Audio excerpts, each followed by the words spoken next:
कि आप फंस गए हैं इस इलाके में? नहीं, फंसने की बात नहीं है ब्रजेश जी। हम पहले भी आपने कहा कि हम 8 सीटें जीते हैं, इस बार 10 सीटें हो रही हैं और 10 की 10 सीटें हम जीतने में कामयाब होंगे। जमुना और गंगा में पानी बही है, लेकिन उत्तर प्रदेश की सरकार ने माननीय मोदी जी और योगी जी के नेतृत्व में गंगा एक्सप्रेसवे भी इसी रास्ते से होके प्रयाग तक जा रही है और एक्सप्रेसवे पर अच्छी सवारी गंगा और जमुना के लोगों को, जो गंगा एक्सप्रेसवे बन रही है इस पर अच्छी सवारी चलेगी और बढ़िया फरफराते हुए हम दिल्ली तक जाएंगे, ये मैं आपको विश्वास दिलाना चाहता हूं। और 2019 में जिन 2 सीटों को हम हार गए थे किन्हीं कारणों से, चाहे वो संभल था, मैनपुरी था, इस बार 2024 के चुनाव में उन दोनों सीटों को हम जीतेंगे और 10 की 10 सीटें हम जीतने में कामयाब हो जाएंगे। मैं इस नाते कहता हूं ब्रजेश जी, आप देखिए जिस प्रकार से प्रत्याशियों की अदला बदली हो रही है, सपा बसपा के अंदर भगदड़ मची है। अभी आपने देखा शिवपाल जी बोल रहे थे, शिवपाल जी स्वयं चुनाव लड़ने से मना कर दिए, अखिलेश जी ने उनको प्रत्याशी घोषित किया, बदायूं भी इसी चरण में है। बरेली का क्या असर हुआ समाजवादी पार्टी के प्रत्याशी का, ये आपके सामने है। फिरोजाबाद में रामगोपाल जी कैसे भाषण दे रहे हैं, ये आप सबके सामने है। और इसके पहले 19 में सपा बसपा गठबंधन के बाद भी हम 8 सीटें जीतने में कामयाब हो गए थे।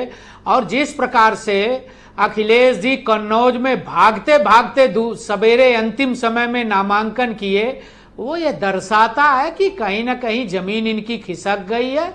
और अखिलेश जी की ये घबराहट, बौखलाहट, शिवपाल जी के बयान ये बताते हैं अपनी जगह पर बेटे को लड़ाना, सब कुछ अच्छा चल रहा है तो इतने शानदार और इतने बेदाग करियर वाले राजनीतिज्ञ और भारतीय जनता पार्टी के सीनियर लीडर संतोष गंगवार का टिकट फिर क्यों काट दिया था? मुझे तो वो प्रचार में भी 1-2 जगह दिखे, बाकी तो वो घर बैठे दिखे। ये गुटबाजी तो आप भी महसूस कर रहे हो? नहीं, ऐसा नहीं है ब्रजेश जी, आपकी जानकारी को मैं बढ़ाना चाहता हूँ। संतोष जी पूरे ताकत से चुनाव में लगे हैं, पार्टी योजना बनाती, हम सब कार्यकर्ता हैं। संतोष जी भी अपने को कार्यकर्ता कहते हैं, एक लंबे समय से पार्टी का नेतृत्व करते आ रहे हैं, उनका सम्मान है और पार्टी उनको किसी दूसरी दिशा के काम में लगाएगी।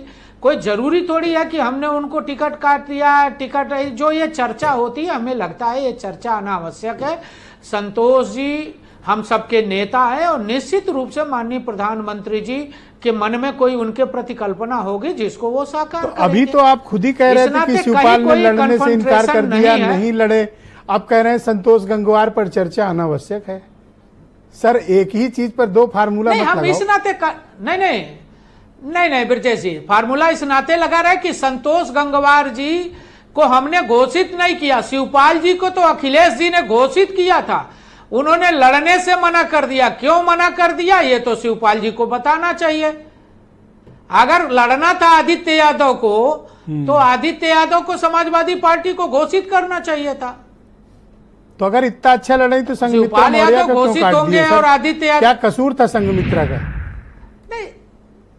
नहीं देखिए, किसी का कोई कसूर नहीं था। हमारे यहाँ टिकट बंटवारे की एक प्रक्रिया है और हम टिकट बंटवारे को एक पद्धति के तहत निर्णय लेते हैं और उस निर्णय के बाद आपने देखा होगा कि हमने एक भी टिकट नहीं बदले। और सपा और बसपा और कांग्रेस की क्या स्थिति रही, हम सोच समझ के कार्यकर्ता बहुत शुक्रिया आपका, धन्यवाद।